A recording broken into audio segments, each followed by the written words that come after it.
So much is wrong about this. How do you really explain to someone what is wrong with this picture? Where do you start? It seems so many have been sleepwalking through life for so long, but what has happened over the last 18 months is astounding and should be undeniable. Yet we have among us those who either through choice or just plain ignorance can't see what is right there.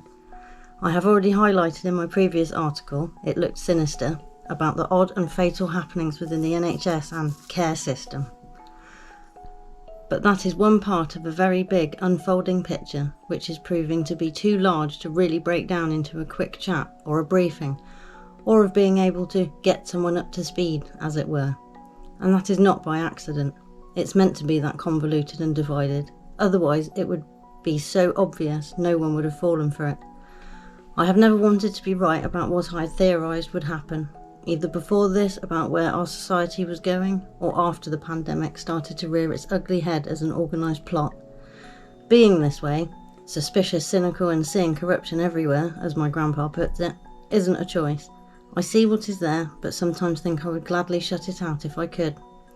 It can bring a melancholy that follows you everywhere, knowing the system isn't broken after all, that it is exactly how they mean it to be. Interestingly though, my grandpa did not try to say that corruption wasn't everywhere, just that I shouldn't focus on it and point it out all the time. It didn't go unnoticed. So let's talk about they. Who are they? That is usually where people roll their eyes and say, oh, the mystical they. Sounds like conspiracy talk to me. And that's where I know I have lost people, which is okay.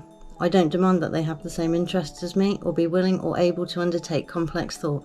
It really isn't in everyone's repertoire, and every now and then I envy that. But trying to explain who they are means unravelling and really pulling the strings. Who makes the decisions about finance, health, society, education, etc.?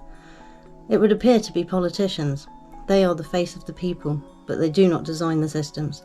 They are employed to roll out the systems, to make them palatable and acceptable, to ensure that the overall purpose is achieved, whatever that may be. There is much published about nefarious plans to reduce population, or to wipe us out by way of a virus or biological agent, so is it really that unreasonable to think that some people may be suspicious of that given what has occurred recently? To simply denounce them as ridiculous, or a conspiracy theorist, seems awfully narrow-minded to me. I would want to know why they thought that, just as I would want to know why people don't see it. It might be that they have a different angle on it. Surely that's how we improve our own viewpoints and try to understand others. I have read many things which make me very nervous and wary of where this is all going. Not because I read other words and it makes me worry, but because I read the words and I see things with my own eyes, the outcome. What I theorise so far has come true, so I feel I am doing the right thing by being concerned. To turn a blind eye to what is unfolding would be as criminal as the wrongdoing happening around us. I want to be wrong. And if I am, what happens? Nothing. Maybe a bit of ridicule, but no harm to anyone.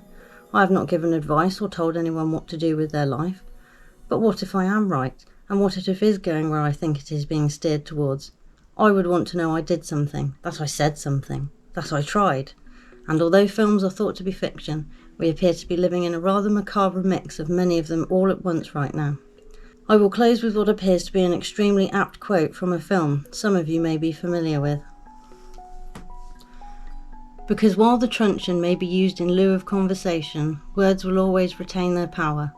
Words offer the means to meaning, and for those who will listen, the enunciation of truth. And the truth is, there is something terribly wrong with this country, isn't there? Cruelty and injustice, intolerance and oppression. And where once you had the freedom to object, to think and speak as you saw fit, you now have censors and systems of surveillance coercing your conformity and soliciting your submission. And that's taken from the film V for Vendetta.